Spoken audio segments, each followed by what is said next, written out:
Hey y'all, this is Tamika, the face behind Hey HR. I'm so happy because I was expecting to be drained by tonight. We have had one heck of a week. I've gone live 3 times this week. I'm shocked at myself. Like, I'm really outdoing myself. But I'm so happy for all of y'all who keep coming back on every single time. But I really wanted you guys to see this in a few different views, right? I really wanted to see, what does it look like if I do it on a Tuesday? What does it look like if I do it on a Wednesday? What does it look like if I do it on a Thursday? Because I stayed on Thursdays before, and I feel like that can get overwhelming from time to time, just staying on one day. So I try to change it up a bit. But also, one thing that I noticed is a lot of you are not familiar with me having a guest on. And so I kind of went away from that when we are doing a ton of resume reviews nonstop. And so now I really want to make sure that you guys um, see me with the guests, can see me interact with other people. This is an opportunity, not just for me, but so that you guys can grow your network as well. See what other folks have to say. And like, this gives you a taste for how to do it when you go out by yourself. So I am so excited to have this person on, but I got to tell y'all how I met this man. Y'all, I am embarrassed, but I will say on Tuesday, I warned you guys and I told y'all, I love being a full-time employee. So being an entrepreneur is new for me. And this is not my comfortable space. And definitely building a website and working on the back end of that thing is just not my place either. And I accept my flaws. I'm absolutely fine with it. But this Greg Sebble, you guys on the email list, I already introduced you guys to him. I'll introduce you here. What happened was he had sent me an email saying he couldn't get into his download. This is the very first time this had ever happened to me. I had already seen that he had purchased. So I'm like, no one else had a problem. What's going on? So I go and give him like this little, hey, just go to the site, log in here. The directions are here. And I'm multitasking. And I'm like, gosh, this is a part that I really, because my mind was just in another place. But I was like, this was the part that I really was not prepared for with being an entrepreneur. And I realized that the system really made 2 accounts for him. And the only account he can get into is the one that did not have his digital download. And so the person that typically operates the back end of my site, he's in India. So I'm talking to Greg in the middle of the day. Of course, it's like midnight for India. So I need to figure this out. And so I decided, like, gosh, I really felt like I was kind of stern in my email to him, that I was just like, I get your phone numbers when you guys make orders. So I just like called him and I was like, I hope he answers this call. Cause like, I don't remember if I blocked my number or not, but we got on the phone, we worked through that situation. We started talking. And when I tell you, I feel energy and I love when I feel positive energy, that's what I got out of Greg. Greg has been working in HR for 10 years. He works as a human resources business partner. He's had career struggles that he's went through. He has career struggles that he's going through. He has career struggles that he will continue to grow from. And he really taught me a lot. And I really appreciated having that conversation. That was just definitely one time when a bad time turned into good. So I just want you guys to know that that's how you can grow your network. And that's how you can definitely just kind of get the feel from someone else. There were things we talked about on that call that was like, you know what, I didn't think about it from that point of view. Or there were things that were like, oh my God, I know I felt that way. And, I immediately thought to myself, I was like, you know what, my community really, really, really needs to hear this from somebody who's worked in it for quite some time. And so I am so excited to, present to you all Greg Sebble. Hello, Greg. Welcome, welcome. Thank you for having me. I'm so happy to have you. Greg has this drink tonight, and here he comes with the red wine, and I did a little mixture. Y'all know I've been doing wine all week, so I went and decided, okay, I'm gonna step away from wine, and I just went with my traditional. If you guys went on my happy hours with me before, or even if you've just seen me with a drink on here and it's not wine, then y'all know I went with my apple crown, as well as a little bit of the apple cranberry juice. I didn't have my pineapple. I normally do a splash of that, but I put a little bit of garnishments in the bottom. I'm gonna be excited about this. Greg, we're gonna say what's up to the crowd, and then we're gonna get talking. And guys, y'all can toss in whatever questions you want, whatever you want to hear from him, or what have you. You see, he's excited to be here. I already dragged this man on with me. And so I just wanted to make sure we say hi to an oldie but goodie, Aaron. Hello, Aaron. I'm doing fine. Greg, how are you? Good, good. I am so good. And I see the messages already. I'm super excited. They are flowing through. Emily is back for third night, honey. Oh my, I love it. Hey, Renee, love. We're doing well. Hey, Akia, cheers. You got your drink? and over all. We knew you were going to be in the house. We're so happy to have you again. And hello again, Casey. We're so happy to have you again as well. Let me tell y'all something. I am so excited that he's in this position of being an HRBP. Back in early on in my career, I started my career and I thought that I just wanted to work up to be an HR director. And I had learned about HRBP long later in my career. When I learned what it was, I thought, well, I'll never be able to attain that type of position. It just seemed like it came with big companies. I live in a small town, blah, blah, blah. And then later on, when things became like more realistic to me, when I was like, you know what, your career can be wherever you want it to be, I decided like that was a career goal for me. So being an HR business partner is something where this is literally the highest I want to go. My VP asked me if I wanted to be like a VP or a chief, and that's just not where I want to be. I'm wondering, you know, what brought your career to the direction of being a human resources business partner? Yeah, so I've always worked in positions and organizations where I've been in management, and Mm-hmm. I just always naturally had the tendency to do HR-ish things. Even when I worked in fast food and retail before getting into the corporate space, having that type of responsibility all coupled into one. I began to work on my bachelor's and my master's degree, and it shifted towards HR versus project management because I'm like, I have certificates in project management. Why do I need to get a degree in that? HR, as I started to explore it, I realized that was really my passion and my motivation all along. That's my happy space. So I began to work in that field and got my degree, and everything just took off from there. And my goal was to change the perception of HR because I understood what it was to be on the employee side of always looking at HR as the police of the organization, or they only show up when bad things happen, not Mm-hmm. really understanding what HR did until I got into the space of it and began to learn that we don't just show up when things are bad. I know that may have been traditional, but there's so many things and values added that we bring to the table for the clients and the businesses that we support. So I got into this in simple terms because it was my passion. Wow. Wow. Same here. And that's definitely that's what I noticed about you. I noticed that about you from the jump. I was like, HR is, I think I remember even telling you, HR is your passion. And you were like, yeah, yeah. When people think about human resources business partner, I think to some people it is a career goal. I think for me, if I wasn't so passionate about it or I didn't have the direction, you know, it could kind of scare me. Tell me what a day in a life is like for you being a human resources business partner or a Wow. week in a life. Let's change it, right? Because every day is not the same. It's not the same, and it can be so flexible from helping with onboarding, helping to solve complex problems, to doing my least favorite part, which could end up being notifications if the business is downsizing or reorganizing, to the most joyous parts of helping leaders solve complex problems or reach resolutions because there is some type of conflict. Being able to help move forward. So it can be all over the place. Really, no day is the same. I still learn something new every day, whether it's dealing with an employee relations issue or a management issue. You just never know what you're in for. But I notice as you continue to persevere, you get experience. You call peers. It's like a phone a friend. Hey, have you ever experienced this? Let me reflect back to some notes or some previous experiences or my training.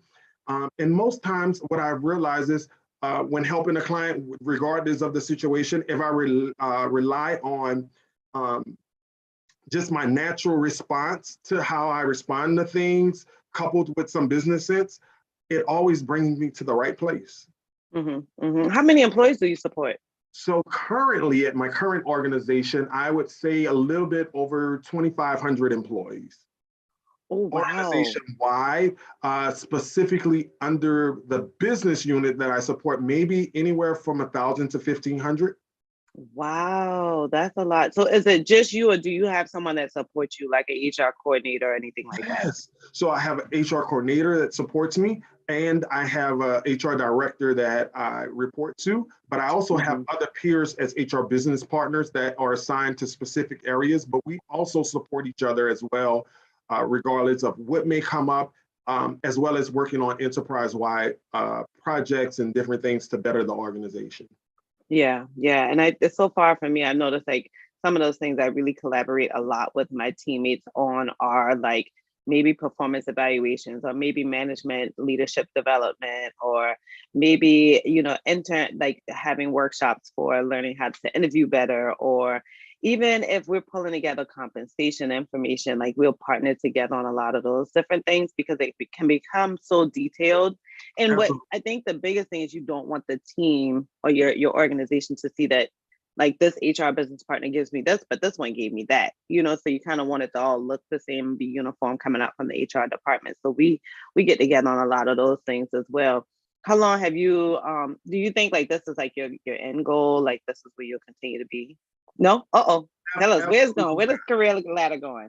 Absolutely not. So prior to my current organization, I was with Capital One for 14 plus years, did that, various roles, ending with the HR role. I, at the same time, ventured out on my own to do some consulting on my own. And I kind of scaled back on that business. It does take a lot to work for yourself.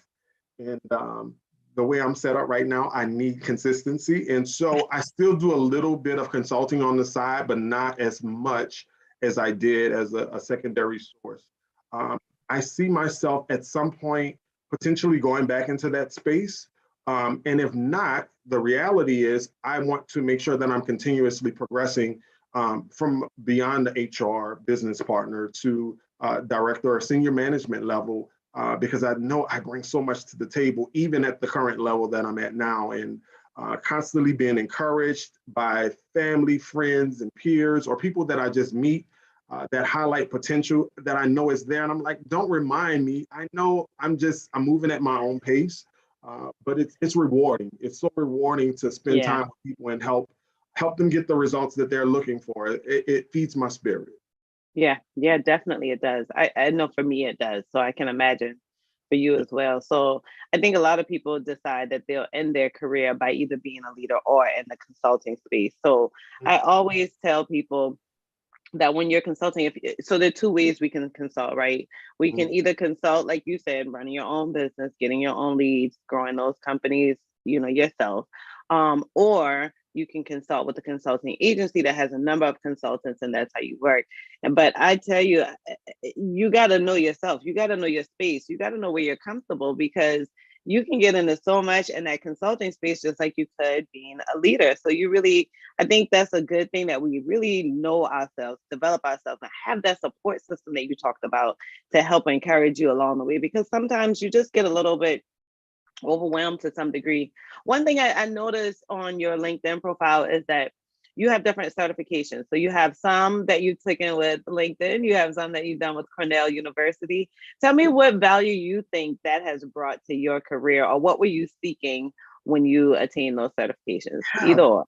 So I'll give you big picture. I started working on those certifications because I'm paying for this subscription to LinkedIn. I'm like, I want to get my money's worth and take advantage of the resources that are available. And they came in handy. It reminded me of things that I already knew, but just hadn't utilized in a while, refresher on some tools.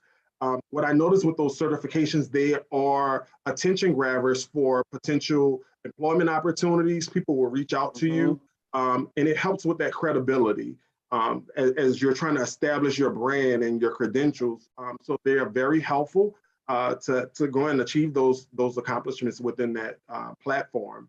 eCornell is a platform, it's a recent certification that I got in diversity and inclusion specifically for HR to help look at D&I from an HR perspective, how we look at diversity, how we apply what we know, how do we analyze data, how do we evaluate situations from an HR perspective, not just an overall D&I perspective. In addition to that, I went with my previous employers when they would offer external development opportunities. I would always sign up or prove myself that I'm worthy of being invested in. And that's another thing. I enjoy working for an organization that believes in investing in people.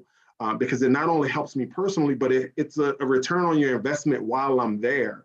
I can give you what you put into me or come back and show or highlight to my peers what I've learned. An example of that with my current organization, UTI, I just completed this week a certification in PI, predictive index, where Oh, it got predicts it. Yeah. behavior, right? And I Hmm. learned a lot about myself. I learned about clients that I support. Although I understood it, it took me deeper, right? And all those tools are not just tools that I can use in the now. It's something like an education, right? No one can take that from you. I can have meaningful conversations that are even deeper, even on the HR topic or whatever it is. So those certifications all the way around are very, very impactful. It not only helps get visibility for you, but it's actually investing into yourself. Yeah, and I was surprised that you didn't touch on this, but I feel like certifications overall, particularly these ones that we can take outside of HRCI or SHRM, it definitely not only builds that credibility, but it also makes us more confident. So you can make like decisions quicker. You can make, Absolutely. like you can think on your toes faster. And I think people get so caught up in the fact that they just I want to get the certification so I can get a job. I want to get the certification so I can get more money. The biggest thing we need to do is work on our confidence, because then you can work yourself into any job Get and it for anywhere. yourself. Get Yeah. it for yourself, right? When I talk about passion, you should be in a field. For me, it's HR, because not because of money, not because I want to have a title or just look good or be in a position of leadership. I do this because I really have a passion. And I heard a professor once told me, you don't get into a business for money alone. That should not be it. Because what happens when the money is not flowing? You're Hmm. going to look for the next thing that's bringing money.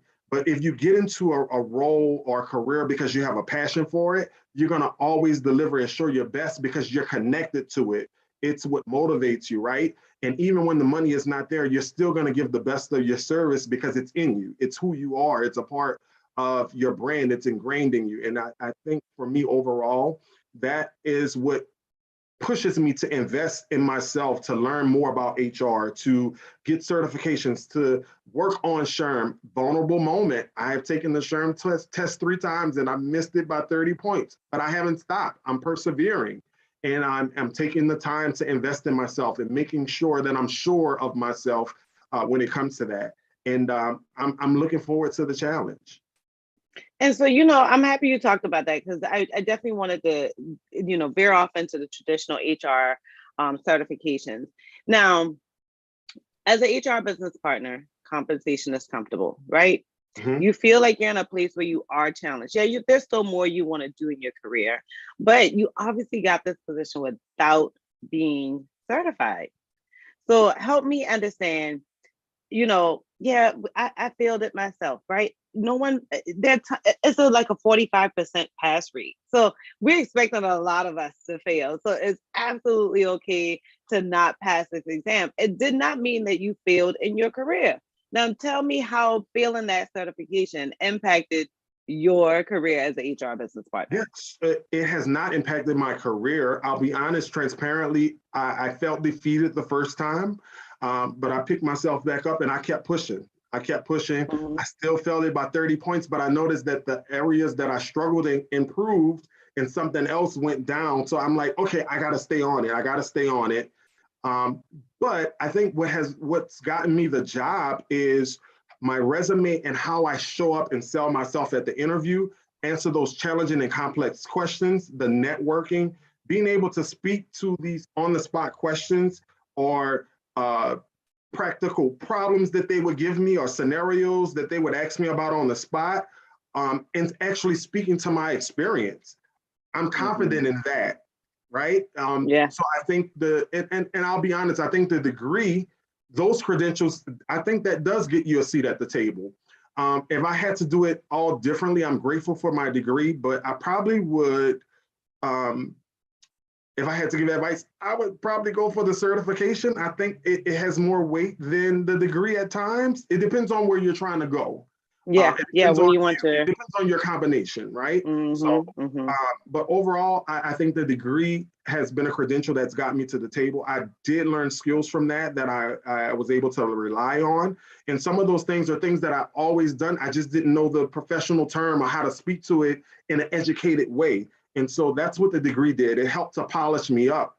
but it was the actual work experience and being able to speak the language when I get to the table that, hey, I'm not just giving you a cliche. This is actually, hey, I can bring this, I can deliver. Give me the problem. Here's the solution or possible solutions. Yeah, I promise I did not prime him up. This man giving y'all real answers. These are not things I'm telling him to say. I love it because I think we get so caught up in these things that we feel are tangible that's supposed to like change. But you started with the first right thing that I'm constantly saying. And I want people to hear this over and over again, that your resume and your confidence and learning that lingo is really what helped you. Can I be transparent? I've interviewed and gotten offers for jobs that I'm like, oh, I don't know if I can meet this requirement, but I check everything else. But they didn't know that because I showed up with confidence, right? And it's not cockiness. It's just, hey, you're interviewing me. I'm looking at it not from that fear of, I hope they like me. I hope they should hope I like them. It's a sense of confidence that I'm bringing to the table to say, hey, I'm valuable as well. I know what I can do, what I can bring to the table based on experience. I'm hearing your potential issues or opportunities to solve. I've actually worked through that in more complex ways with larger client bases, right? I know I can deliver. So let's talk about it, and being able to speak to the business, understanding the business that you're interviewing for, doing some research on the organization, asking them key questions, like how are decisions made in your organization? What does your culture look like? You know, asking them challenging questions as well, because this is potentially your career home for whatever that term is. So you want to make sure that that's the right fit and it's not just about a dollar. Can I actually grow and develop here? Or is this a role that there's no opportunity for growth? We have to be okay with asking those questions up front and doing research on the organizations that we're applying for. It's mutual. It's a mutual agreement. I think Absolutely. I just did a post about that on LinkedIn. It's a mutual agreement. Like you said, it's my career home. It's their organization. At the end of the day, like, we're doing each other a favor. You're not doing me a favor. We're doing each other a favor. Yep. Yeah, it's definitely something where you have to do that research. You have to make sure, and the culture questions are important. Very, very important. Very, very important. And I think we get so caught up on knowing exactly what that culture question is. Pay attention to cues that are nonverbal. So if if they give me an opportunity to ask a question, the first thing I'm going to ask is, what makes you continue working here? What makes you excited about working here? Great question. And I like to see what that response is. I look at their initial response. Are they answering quickly? Are they getting excited? Do they feel like it's a heavy question? Like, I look at nonverbals as well to determine, like, is this making sense to me? Is this where I want to be? Like, if you as an interviewer can't shout out like at least 2 to 3 quick things that tell you why you love working here, why you think it's amazing, and talk about it easily, that brings me a little alarm. I don't care what your salary is. Listen, you're not gonna bring me in hell for 40 hours out of the week. That's not, we're not gonna do. Culture is so important. I have some kind of way, every time I've interviewed or entertained an organization, I've always worked that type of question into the conversation because that's big for me. I'll often phrase it in a way to say, hey, I need to be in an organization where I feel I can bring my whole self to work. What does that look like? And it's not just about a color issue or concern that I'm a Black male in this environment. I'm talking about my whole self, and I need to know that others can do the same thing, right? It's not just about race for me. It's about, hey, is this organization subjective when it comes to women, or does not believe that women can perform and do the same jobs just because this individual may be a single mom with kids at home? Are we going to make assumptions about her that are not true? Are we going to be fair and equitable, right? I'm asking questions that touch on all of those topics because as an HR business partner, I plan to bring my whole self to work. This is what you get when you're hiring me. My accent is coming out now. You may hear it. And I need to be in an environment that I'm supporting employees and clients where they can do the same thing. I remember when I first joined HR, I had just done something new with my hair.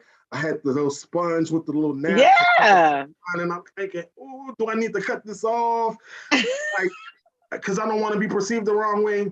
And I remember praying about that. And I remember hearing clearly, this is who you are. And I remember getting to the point, if that's being held against me because of my hair, that's not the company I want to work for. Mm-mm. Now Mm-mm. my hair is different now because by choice, I'm trying to do something different with the waves. It just ain't waving, but I'm comfortable. If I want to go back to the naps and the fro, I'm gonna do that, right? And feel comfortable in that. That's what I mean by a part of bringing my whole self to work. My accent from down south, the way I walk, the way I talk, my dialect, all those things, right? Yeah. Don't hold it against me if I say Earl versus oil. That's how I talk. I come from, right?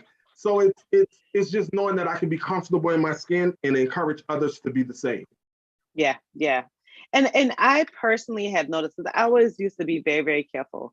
I mean, I love the fact that I got so many compliments when I did my photo shoot with the bob, but that was my go-to hairstyle. My girlfriend was like, I'm not putting that back in your hair. Like, you got to figure out something else. She was so tired of doing it. But it was such a safe space for me, right? It was just, it came off as professional. Don't put any colors in it. I don't want any highlights. You can do a little bit of layering in the back. But that's about it for me. And I always paid attention to what I'm wearing. And I went for cardigans like crazy. Like, I'm gonna just wear cami with a cardigan over it and some nice slack and some loafers, and that's what we're doing. I might, veer away with a different color here, there, or a different necklace to make it stand out. But I felt like that's the way I needed to show up to work. And I noticed that when I stopped worrying about those things and I focused more on being who I was and just like coming in with my braids. I don't care if my braids are different color, maybe replying about a TV show that nobody ever heard of or referring to it in a presentation. Like, I was just so much better as an employee. Like, I just worked better. Like, I thought better. I thought more clear. Like, I produced better work. I learned more. I like challenged myself more. Like, it was just like, man, girl, you killing the game. But it's because I don't have to worry about code switching anymore. And I think that's important. I don't think people really they don't think about it at all. Like, it was just like, did I really just do a change here? I think the biggest thing was that I hadn't worked in about 6 months at the beginning of COVID, and I had gotten the job interview for HR director. So I was excited. I went to the interview and I had my hair like pulled back in a bun because that was like my relaxed week before I got my braids in. Didn't even think about it. And got the job offer, set my start date, and I make my braid appointment like usually months in advance. And so I had already made a hair appointment to say, okay, I want all blonde. Like, the girl who braids my hair, she totally talked me into it. She was like, we're gonna go off the ledge. We're doing something different. So we could pick anything. You're not even working. You should be okay with it. And I went with all blonde. And my first day I went in with fresh blonde braids. And as I'm driving into work, I'm like, hold up, I didn't have blonde at this interview. Like, what am I doing? I got so nervous.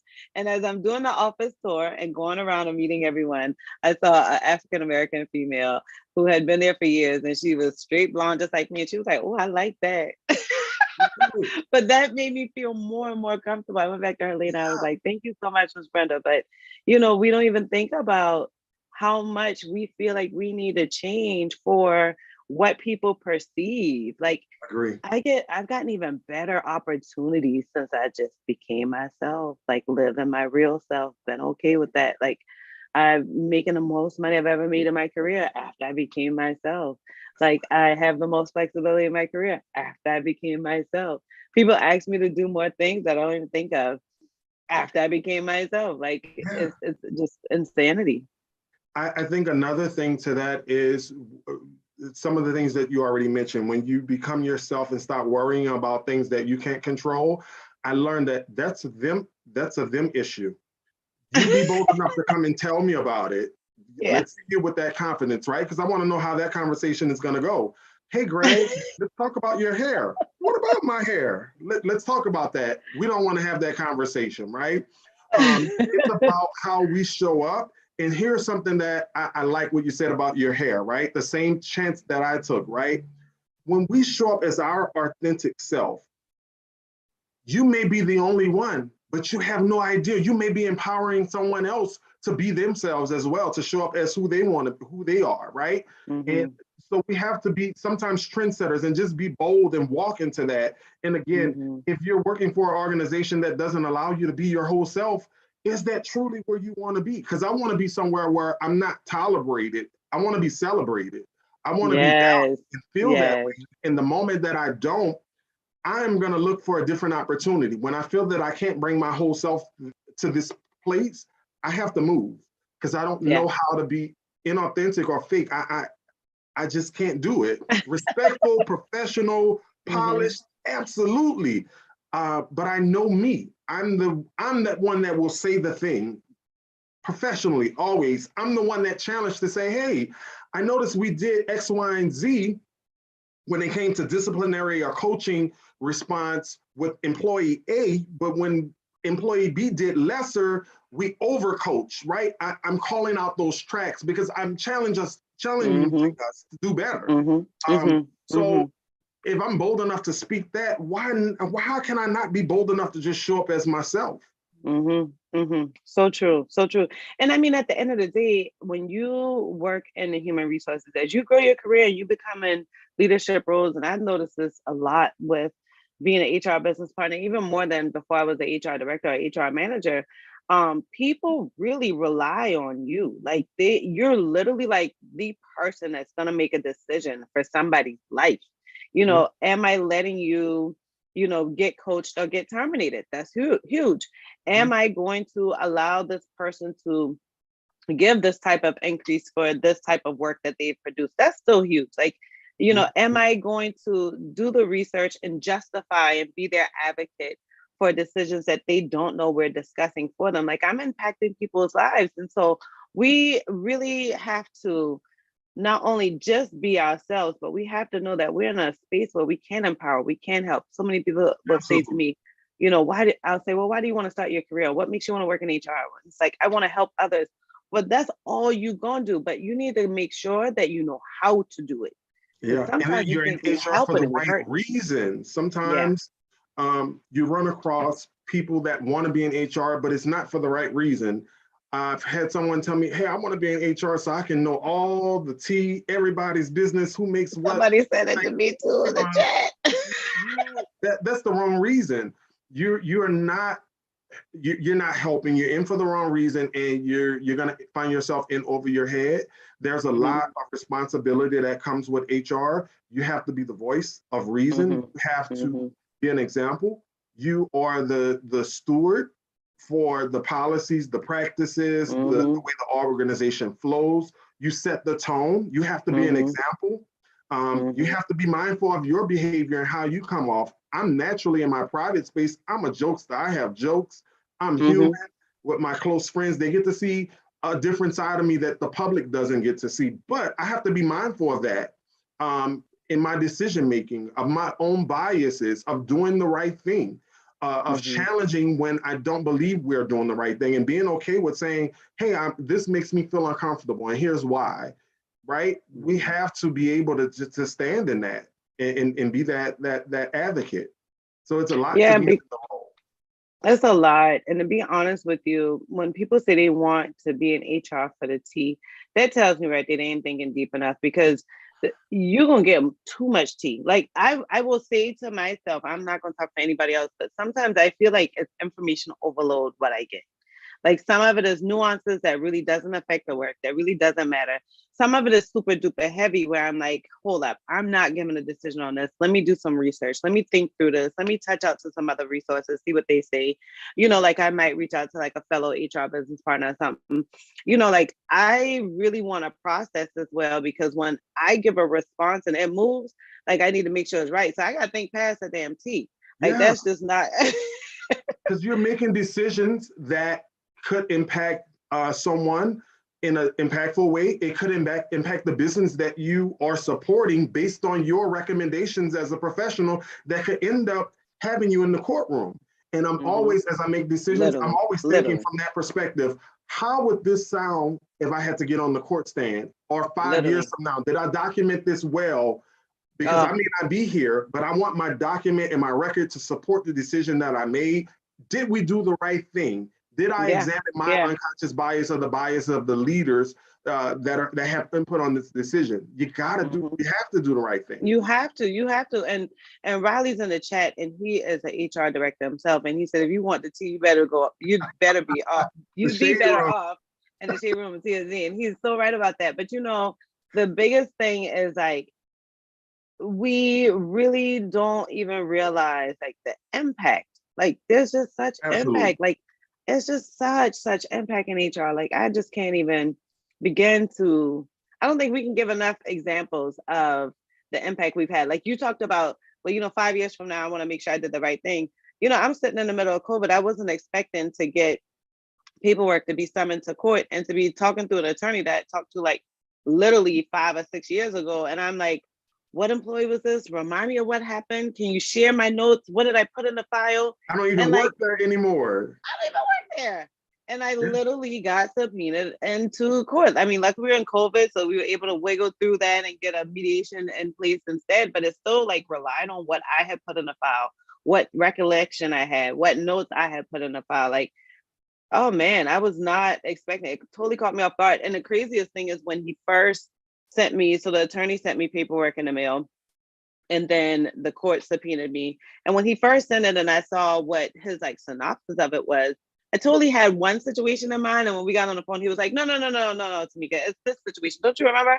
And like, I was like, not really. Like, you literally are impacting folks' lives for real, for real.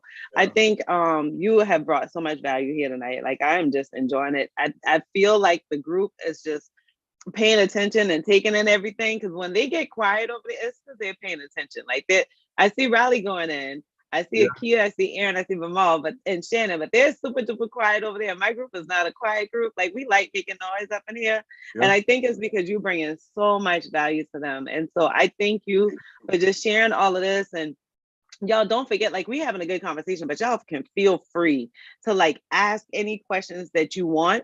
Like feel free to, absorb this information. You can see this is an intelligent man with great Oh, experience. you're gonna And make so me this blush. is your, keep on, honey. You deserve this question.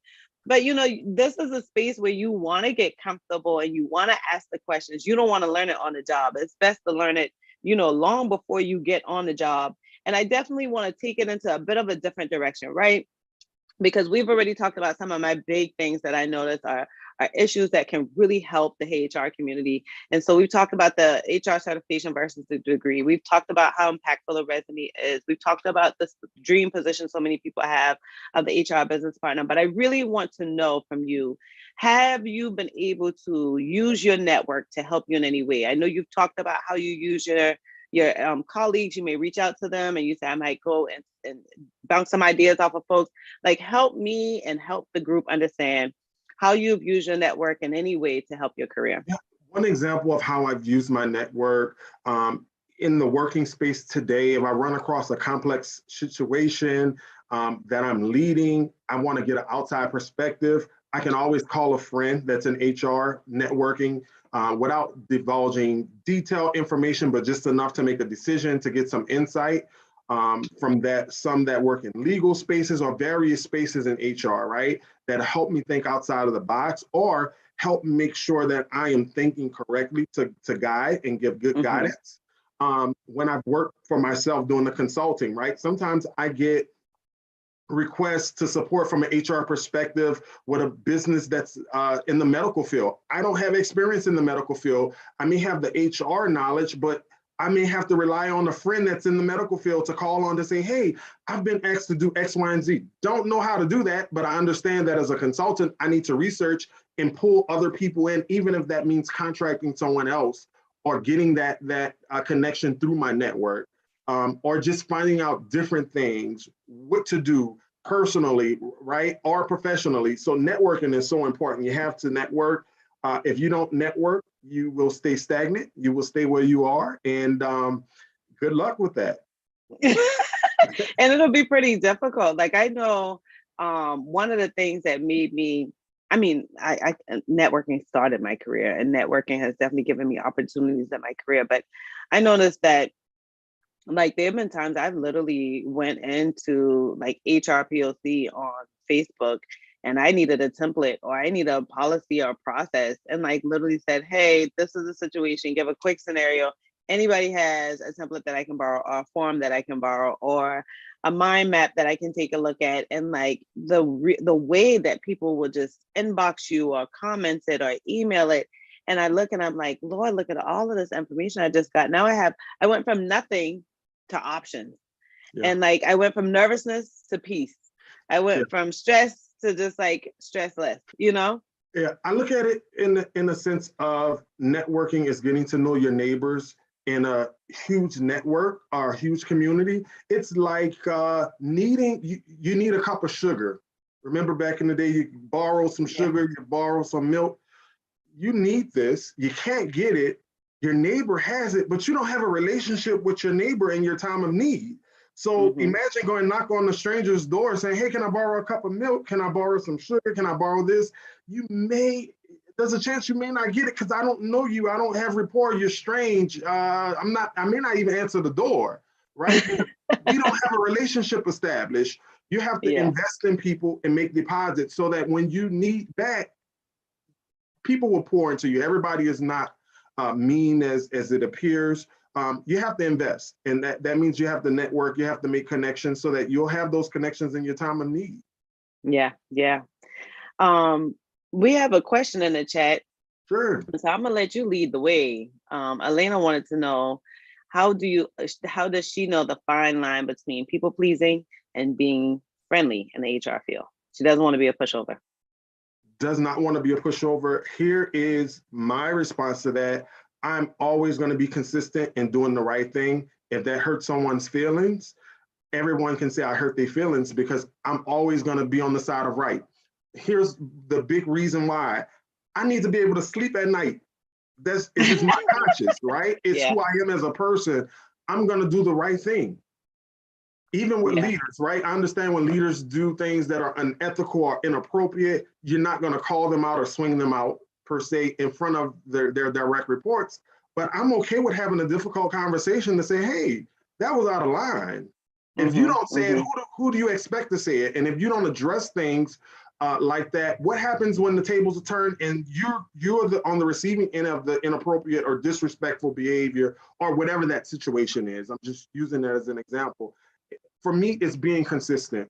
I practice being consistent. And if that means calling my peer out, that's okay, because that's what I do. That's a part of my responsibility. And I'll tell Elena for sure. Like for me, over time, I realized that not only was it, something that I didn't have absolute control over all the time, but something that I can make a preventative measure for. So what I do to make sure that I'm not people pleasing and I'm definitely not, being a pushover, or I'm not, trying to just be too friendly or whatever, is that I make sure that at the interview, I get an idea of what the culture is like. Is this a culture that matches me? Is this a culture that's going to be okay with me being transparent? Because in HR, a lot of times you work for companies that absolutely want no transparency. People always say, why is HR so secretive?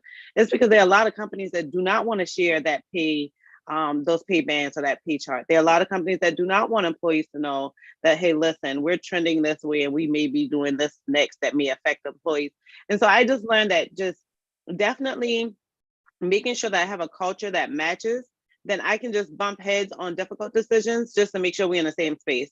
Or sometimes it literally just turn into like a head nod. Like I know my reaction is going to always be okay. I always too remember that people are people. Like people are people. I literally will talk to everyone the same. You got to make me real uncomfortable for me to get to stiff with you. Another thing is that I make sure that I got the same boundaries across the line. Like I'm not going to give this person, this spreadsheet that they ask for every week and then tell this person they can only get it monthly. If I'm gonna give the spreadsheet, everybody getting it monthly. And I need you to show up to the managers meeting to get it because everybody getting it at the same time, same place. So I can just keep it even. So I think it really comes with the different situations, making sure that you're with an organization you're comfortable with, making sure that you have identified like just that the company understands where your limitations are, you understand where theirs are, like there's an understanding there so that you never have to worry about people pleasing. Like people will literally ask you for information they shouldn't have. People will ask you for a heads up on meetings, things like that. For me, I'm just not doing any of that with anybody. So I don't have to worry about people pleasing because I'll be like, listen, talk to your manager. Or what made you come to me? who told you I know? Like sometimes I flip the script and play mind games. But So you said something so key, right? What made you come to me? When it comes to that people pleasing, man, this is bringing back some memories, right? First of all, when I talk about consistency, I'm talking about my integrity, my personal integrity yes, first, yeah. right? I had to separate from a relationship that I did some consulting with because I was asked to do something that I advised against because it didn't sit well to get rid of someone and have this difficult conversation. And I'm asking, hey, for X, Y, and Z, how does this line up? This contradicts with this. And they were like, well, we know that. We just want to move forward. And here I am. You're going to have to get somebody else to do it. I'm not doing it. Yeah. Yeah. I have personal Absolutely integrity, not. right? Help me understand why we're delivering in this performance document. And I'm not challenging it from that perspective. I need to be cool with it in an agreement so that if I get questions, I can answer it in an unassailable way, right? To defend the organization, to protect you as a leader, to help guard your words and the actions and make sure that we're just doing the right thing. I have a personal integrity and brand that carries me beyond this organization. And I'm thinking about the impact that I'm making in people's lives as I come in contact with them. This may be our only one experience. And under your leadership and guys, you have future doctors, lawyers, politicians. As they reflect back on their experience with me, I don't want it to be, oh my God, I remember running across him in 2023 and he was horrible. He helped. No, that's not the story that you're going to tell. You may tell that story about that organization, but it won't be about the brand of me because that's not who I am as a person. And I'm thinking about that all the time. I'm doing the right thing and treating people with respect and with dignity, even when terminating conversations or whatever that is. You want to, I treat people how I want to be treated. And I realize everybody don't want to be treated kindly. They may be on some weird stuff. That's fine. You're going to get consistency from me. Plain and simple integrity. I'm going to do the right thing. Yeah. And Same sometimes here. it costs to do the right thing. That's okay if your integrity is above that, and I'm okay with that. I know the biggest thing I don't want it to cost me is my sleep at night. Like I want to make sure that I'm able to sleep. Like I want to make sure I'm good. I want to make sure that at the end of the day, I don't feel no type of way. Yeah. Yeah. I want to get that deep realm. Yes. Yes. And I think that's the biggest thing that people fail to realize. Like HR, at the end of the day, like HR can be HR, however HR wants to be HR. But at the end of the day, I got to be able to know that I'm going to always be Tamika. And that has happened to me where I've went in a Target and ran into an employee that I had just fired like 2 years ago. And she had been with that company for years, long before me, and had a deep relationship.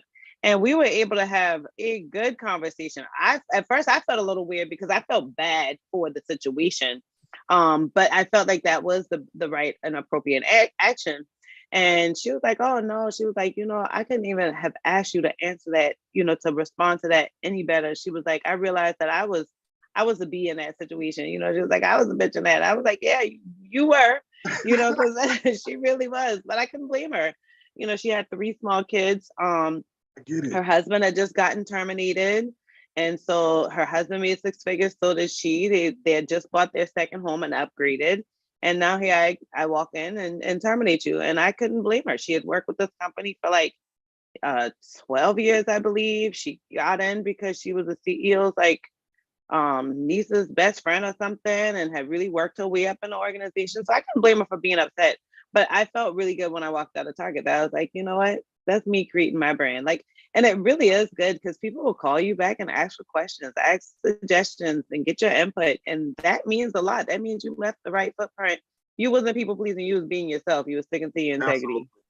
One last thing I like to add in on that is I try, when I talk about consistency, I want to show up in a way that people don't feel comfortable coming to me with drama or foolishness, right? Or even coming to me asking me inappropriate things or asking me to do things that they know cross the line, because I want to carry myself in such a way that you don't even feel comfortable coming at me like that. Or asking me to do something that's unethical, because it's a conversation that it's going to get nipped in the bud. We're going to be on the side of right. And if you want a yes person, I'm upfront in my interview. That's not who I am. Well, let's talk about this question, because this is a really, really good one that leads right into what we're doing. Crystal was asking, were you ever victimized for voicing your opinion, and how'd you deal with it? I just picked up my belongings and moved on. Amen. Child, we two chocolate folks on this camera. On this screen. You're not seeing it? Of course we were victimized. Of course we voiced our opinion. So the real question remember, I just mentioned when you do the right thing, it can cost. The question is, what are you willing to lose? For me, I'm willing to lose everything over my integrity. Plain and simple. I make provisions for that. That's why I save. I never live check to check. I do my very best to be financially stable so that if I have to give a notice because of something related to integrity or just, hey, I'm not going to be able to sleep at night, that's more important to me, my peace, and doing the right thing over anything. Yeah, there's no price on what my piece is at all. So like, and that goes everywhere. So definitely in the career field, definitely in my in the office space. And I think that for me, I've definitely been victimized. I mean, I've lost, I'll tell you about one time when I totally lost my job for it. And they wanted to give me a $5,000 severance. And I was like, who about to not sue you for $5,000? I don't have to sign this severance. And they chased behind me. And yeah, we like quadruple that thing. Like, listen, that ain't what we going out for. If you really, because we know you letting me go. Who like, well, I mean, I know there's some people where 5,000 is very comfortable for them. For me, not so much. And I hope y'all don't bodies are buried. I think you better come up with a no. I'm kidding. Come on, I done pull a report. They on my home email. Like, who playing with you? I got the evidence. Like, you're not gonna let me walk out of here, because I think people think that when you get a severance, you have to sign for it. You literally don't. You're just signing and agreeing, saying I won't sue you, and so they're paying you in lieu of suing them.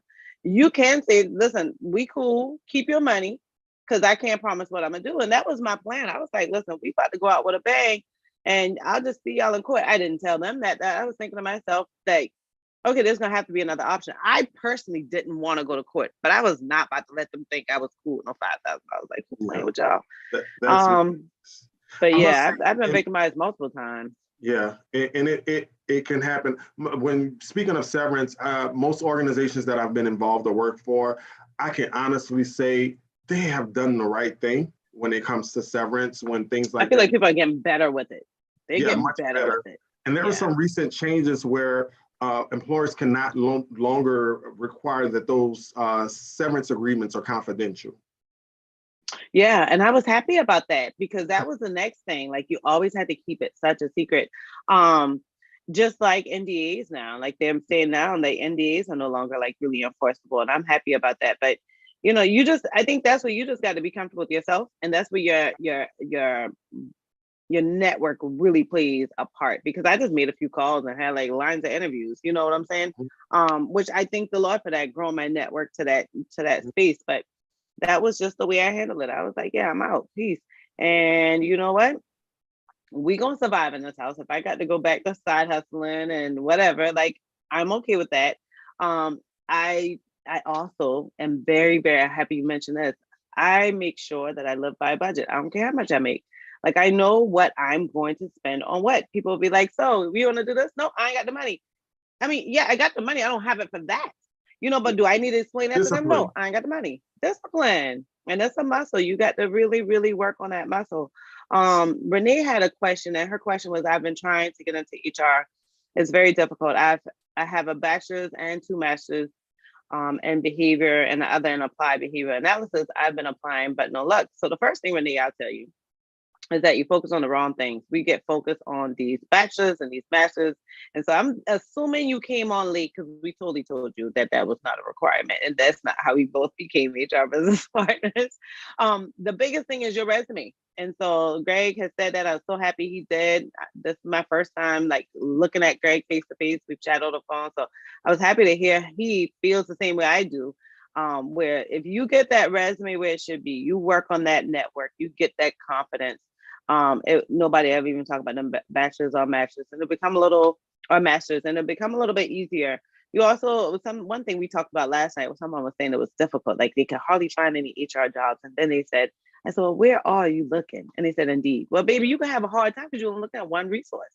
Like, you're gonna have to extend that. So, when it's difficult, we have to look at a pivot. Like, what are we doing through this search, what can we change? What other things are possible for us to do?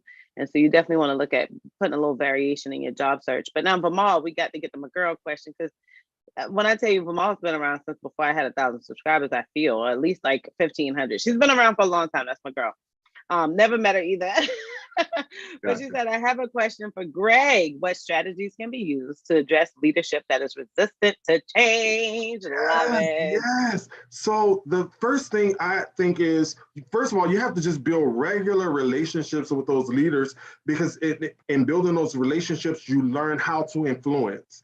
And then you influence in a way to get them to get on board and let them own the idea, let them believe that it's their idea. You're influencing. So what the first thing is, you have to build relationships, and you have to be able to present information to show them, find out what gets them going, what motivates them, what are they trying to achieve, right? We're all going to work with people that are going to be resistant to change. This is where the HR competency comes in when it comes to leadership and navigation. You have to lead and navigate through the resistance. Because if you go in headstrong, well, hey, y'all, out of order, and this is the right way to do it, you won't get anywhere. Actually, they may turn around and push you out to say you're a difficult HR partner. You have to be able to navigate through those difficult relationships, and sometimes things have to be allowed to be what they're going to be. Sometimes it has to fail in order to understand the bigger picture. You have no idea how many times I have provided guidance or recommendations for a business or organization, and they went opposite of what I recommended, and exactly what I told them what happened, and then they would come back and say, help me fix it. And I'm thinking in my head, I don't know how. That's why I told you not to do that from the beginning, right? And it's about building that relationship, right? And sometimes it does take for something to go wrong for them to start listening. Yeah. And I know Vimal said this question was for you, but Vimal, you thought I was going to say something. But really, to be honest with you, Greg, you covered a lot. I just also think that it's important to prepare them for what it is too. I think when you have the confidence, you've experienced it enough, or you've seen it enough, or you've heard of it before. One thing that I'll do is, like, if I know I'm going into a first time termination with a manager, I will set up the expectation of what it is, how to support them, how to support the employee, what to expect when we, get together to do this. What are the things that I'll handle? How do you prepare your team? What are the things you should be doing at now? Like, how should you continue managing your team before they come on? So I get them when I know that they're not comfortable in that space. They're gonna probably be resistant, but the more I'm transparent to tell them what to expect, what's gonna happen, support them, tell them what, kind of get them prepared, just like anybody would do if you're like interviewing. Like if I'm interviewing, I want to know how many interviews do I have? When do you expect to make a decision? I do the same thing with leaders who even are resistant. Like I go back, feed them that information and tell them like, hey, this is how things are gonna go, in a nice way, because traditionally what has happened is this, and the reason why we said this is this. Sometimes you'll start kind of over explaining because you're still trying to build that relationship. You're building that confidence, you're building that cadence. Initially, they're gonna just start trusting you, and they ain't even gonna ask no questions. They're gonna be like, "What do I do?" So it's relationship building and trust. They gotta trust you, and the more you deliver, and the more things turn out, it's a relationship. It gets built over time. Yeah, it really does. It really does. I'm so happy that y'all are really enjoying this. Like, folks are just. I thought they were quiet for a second. If y'all really, really enjoying this, y'all know what I'm gonna ask y'all to do. But I'm gonna trick you this time. Instead of putting a 1 or 2, put a 3 in the chat if y'all having fun out there and really enjoying this and think that Greg brings just as much value as I promise you. That I deliver on my promise of telling them how amazing you are. If you guys want to connect with Greg, I already told y'all in the email that's his LinkedIn link there in the email. So I sent it this morning. Definitely grab it, connect. He's open to connecting. I'm pretty sure you can shoot him a DM whenever you're ready and ask any questions you want. I do want to ask him on behalf of you guys, because I think y'all will definitely enjoy this question. And I'm hoping that you guys, don't forget a question before we get off here. But what are your top suggestions for anyone who's starting their HR career? Are you saying brand new to HR, no experience? Brand new. And so many times people think they have no experience, but they've got some experience. They don't identify those transferable skills. So let's say brand new into their career. Tell me So what identify you. your transferable skills, definitely, because you have things that you've done in your previous world, whether it's management that translates over. But a lot of times you'll run into opportunities where they want you to have some type of dedicated experience in HR. I would recommend, if you're brand new, fresh out of school, find an opportunity at a nonprofit like a food bank or a charity. Volunteer. You have to be open to put in the work so that you can get the response that you want. And you never know, that opportunity may turn into something full-time, permanent, or networking. So I would recommend volunteer with a nonprofit organization and say, hey, I want to specifically volunteer in the HR department, whether it's taking HR phone calls, data entry, whatever it is, to get some type of experience and knowledge and learn to work your way around. I would absolutely encourage that. So now, Greg, what if they're already good in their career, right? They already started their career. They're still kind of new, but HRBP is pretty much a goal for them. What do you suggest that they do throughout their career to be able to attain that HRBP position? I would say continue to learn. You never know everything. Even before getting into the HRBP world, you should be building upon that. It's not something that you just jump into, because once you're in it, if it's not a specialization, you're going to need to be a jack of all trades. You don't have to be perfect in everything, but you're going to need to know a little bit of everything. So I would say learn by being okay with starting off with entry level roles and building your way up. What are you doing to invest in yourself in your own time? Are you learning things about SHRM? Are you taking advantage of resources available through Heyyy HR or whatever fits your need, right? You have to invest in yourself. If you don't invest in you, how are you going to convince them when you're sitting at the table? You have to be able to speak the language. And even if you haven't done the work, it's about the confidence that you bring. And sometimes that confidence is through your learned knowledge. And then you get the opportunity to practice it and apply it because someone has been convinced to give you a chance. But you have to invest in yourself. Yeah, you have to invest in yourself. Like, it's so important. I mean, and sometimes that investment isn't $1. Sometimes that investment is less sleep.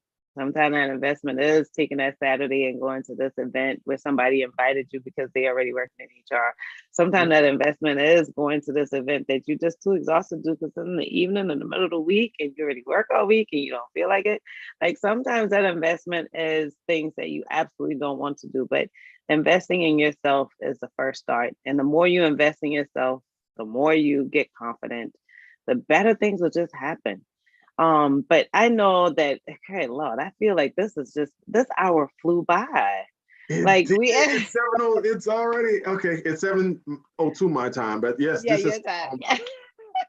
Because Greg's over in Texas. So yeah, like, it's insanity. I was not expecting it to just literally fly by, but you have brought so much information, so much knowledge. I thank you so much for being vulnerable and for being open and for allowing people you have no clue about to kind of understand your headspace, because I think that sometimes we need to hear ourselves out to know just how much value we bring. And you definitely did that tonight.